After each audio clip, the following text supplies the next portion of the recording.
আল্লাহ রাব্বুল আলামিন ওয়াদা করেছেন যে একজন নবী আসবেন, একজন নবী আসবেন, অচিরেই একজন নবী আসবেন দুইজন ফেরেশতার কাঁধে ভর দিয়ে। সিরিয়ার দামেস্কে সাদা মসজিদের মিনারের উপরে তার চুল দিয়ে টপটপ করে পানি পড়তে থাকবে, তার গায়ে একটু হলুদ রঙের জামা থাকবে, চুলগুলো থাকবে ব্রাউন কালারের, সিল্কি চুল ব্রাউন কালারের। তিনি হচ্ছেন নবী ঈসা আলাইহিস সালাম।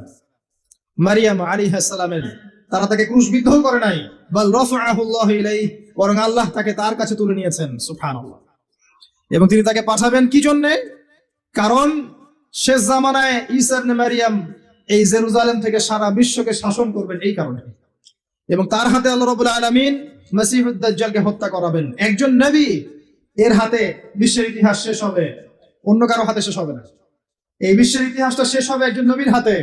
যতক্ষণ না তিনি আসছেন, যতক্ষণ না সারা ওয়ার্ল্ডে তিনি ইসলামী খেলাফা পুনরায় কায়েম করছেন, ততক্ষণ কিয়ামত হবে না ইনশাআল্লাহ।